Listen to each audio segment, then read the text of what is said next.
Irmãos e irmãs, bom dia para todos. Hoje, quarta-feira, e aqui a gente se encontra para mais uma vez nos alimentar e nos iluminar da palavra de Deus. Hoje o Evangelho é de São Marcos, capítulo 6, versículos de 45 a 52. Ouçamos então o Evangelho de hoje. O Senhor esteja convosco, Ele está no meio de nós. Proclamação do Evangelho de Jesus Cristo segundo Marcos. Glória a vós, Senhor.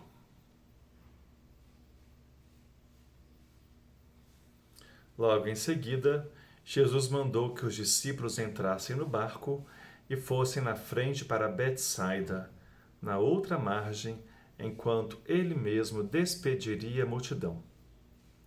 Depois de os despedir, subiu a montanha para orar. Já era noite, o barco estava no meio do mar e Jesus sozinho em terra. Vendo-os com dificuldade no remar, porque o vento era contrário, nas últimas horas da noite, foi até eles, andando sobre as águas, e queria passar adiante. Quando os discípulos o viram andar sobre o mar, acharam que fosse um fantasma e começaram a gritar. Todos o tinham visto e ficaram apavorados. Mas ele logo falou: Coragem, sou eu, não tenhais medo. Ele subiu no barco, juntando-se a eles, e o vento cessou. Mas os discípulos ficaram ainda mais espantados. De fato, não tinham compreendido nada a respeito dos pães. O coração deles continuava sem entender. Palavra da salvação. Glória a vós, Senhor. Irmãos e irmãs, o evangelista começa dizendo assim: logo em seguida, Jesus mandou que os discípulos entrassem no barco e fossem para outra margem. Logo em seguida, ao quê? Ao episódio da multiplicação dos pães. Então é importante a gente perceber que Jesus já havia dado o ensinamento para a sua comunidade nascentes e, consequentemente, um grande sinal. E aí vem o evangelho, o trecho do evangelho de hoje, em que Jesus despede os seus discípulos para que entrem no barco e atravessem o que ele chama de mar, que era o lago de Genezaré, e que na verdade era um grande lago, não é um mar como a gente compreende hoje, mas que naquela época também se compreendia como mar, e claro, o evangelista também tem um significado ao querer remeter o lago ao mar. E assim eles vão. Então a gente percebe que os discípulos estão no barco atravessando o mar, enquanto Jesus sobe ao monte para orar. Mas a comunidade dos discípulos, aqui a gente vê a igreja, no barco que representa a igreja cristã, a comunidade encontra adversidades. Quais são? Os ventos contrários, as forças da natureza que impediam com que o barco pudesse navegar tranquilamente e chegar ao outro lago.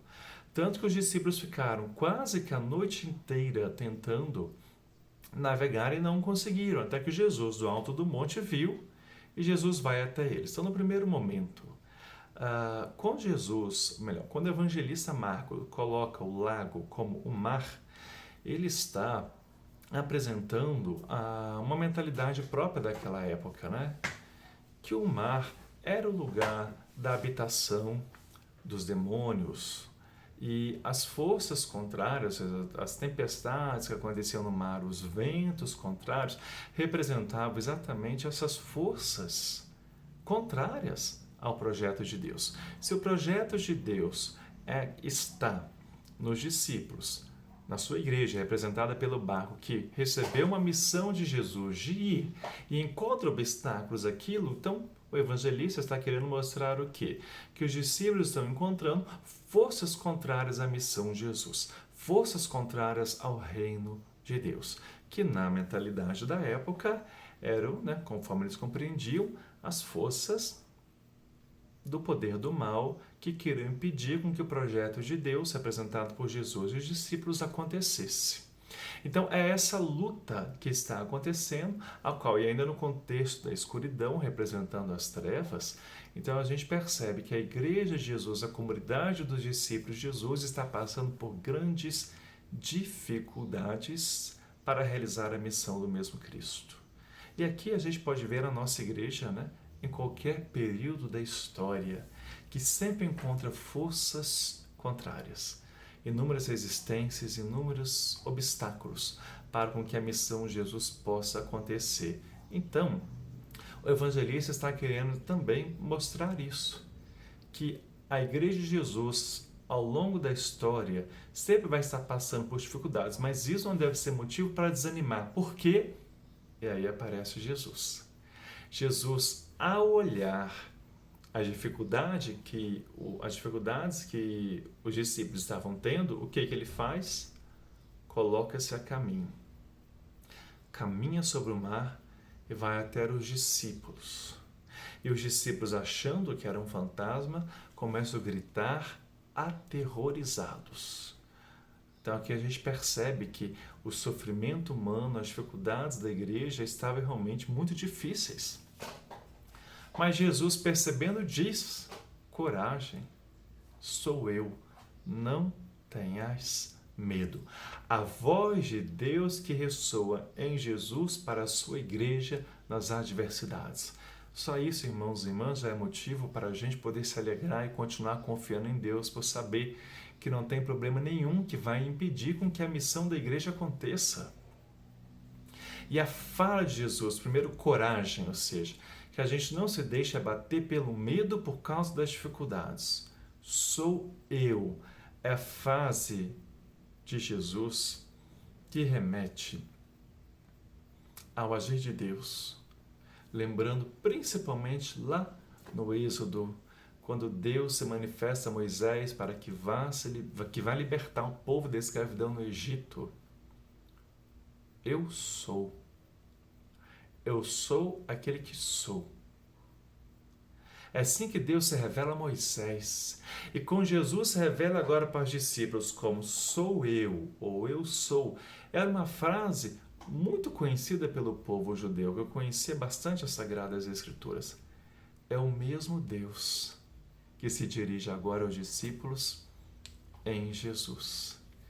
Então, sou eu, irmãos e irmãs, é a certeza de que é o mesmo Deus que olha para nós, para as nossas angústias, para o nosso sofrimento, para as nossas lutas e que vem até nós. Por isso, a outra parte da fala de Jesus: não tenhais medo. É a palavra de Jesus que é dirigida para nós no dia de hoje, irmãos e irmãs. Não devemos ter medo da pandemia, do problema que possamos estar passando, de temores que possamos estar carregando dentro de nós. Não devemos ter medo, porque Jesus é o Deus vivo e verdadeiro. É o Deus que vem ao nosso encontro, nas nossas lutas, nas nossas dores, nas nossas angústias. É o Deus que vem para acalmar as tempestades da nossa vida. O mesmo Deus vivo e verdadeiro, desde quando ouviu o clamor de seu povo lá no Egito, o que está em Jesus, é o que continua conosco hoje, irmãos e irmãs. Então a palavra de Deus hoje é muito confortante para nós, porque o eu sou, ou sou eu, é a confirmação para nós de que Deus vive e verdadeiro, sempre olha por nós e vem em nosso auxílio. Tanto que Jesus acalmou a tempestade para nos mostrar o quê? Muito mais do que o andar sobre as águas e acalmar a ventania que estava acontecendo, Jesus está nos mostrando que o Deus da vida tem poder sobre qualquer força do mal. Não há força do mal, não há força contrária à igreja ou à missão que Jesus nos dá que vai impedir com que ela aconteça, porque Jesus tem poder sobre isso tudo.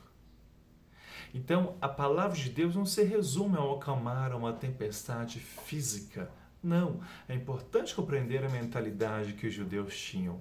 Tudo isso para eles eram forças demoníacas que estavam impedindo com que a graça de Deus pudesse acontecer, a missão de Jesus pudesse realizar. Por isto, a palavra de Jesus vem nos mostrar hoje que Jesus tem poder sobre as forças do mal. Jesus é mais poderoso do que as forças do mal. Como o mar, que era conhecido como a morada dos demônios, Jesus anda sobre elas, porque ele está acima dos demônios. E faz a tempestade acalmar para nos mostrar que ele tem poder sobre as forças do mal. Então, como estamos ainda nos primeiros dias do Ano Novo, vivendo ainda o tempo do Natal, esse tempo tão bonito, irmãos e irmãs, em que a gente, a partir do nascimento de Jesus, é chamado a compreender o que significa essa manifestação de Deus na história humana. Hoje a gente contempla nesse Evangelho, nessa mensagem belíssima, de que o poder de Deus é maior do que tudo nas nossas vidas. Por isso, não devemos ter medo, devemos confiar. E devemos continuar fazendo a nossa parte. A igreja continuou sua missão. O evangelista deixa bem claro no final, né? De fato, eles ainda não tinham compreendido nada a respeito dos pães, o episódio anterior é esse, e o coração deles continuava sem entender. Olha só, né? Muitas das vezes Deus está realizando sinais no meio de nós, mas a gente está fechado para compreender os sinais de Deus.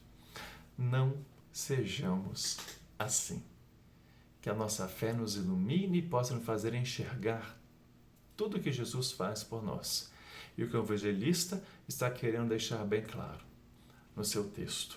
Por isso a palavra de Deus é luz para nós, irmãos e irmãs, e devemos buscá-la sempre para compreendê-la, nos alimentá-la e nos deixar guiar por ela.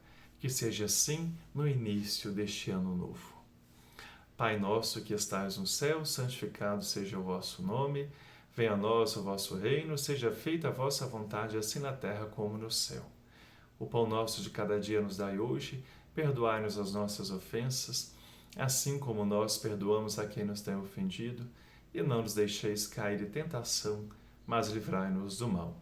Ave Maria, cheia de graça, o Senhor é convosco. Bendita sois vós entre as mulheres, bendito é o fruto do vosso ventre, Jesus. Santa Maria, Mãe de Deus, rogai por nós, pecadores, agora e na hora de nossa morte. Amém. Glória ao Pai, ao Filho e ao Espírito Santo, como era no princípio, agora e sempre. Amém. O Senhor esteja convosco, Ele está no meio de nós. Que desça a bênção sobre você, sobre a sua família, sobre a sua casa.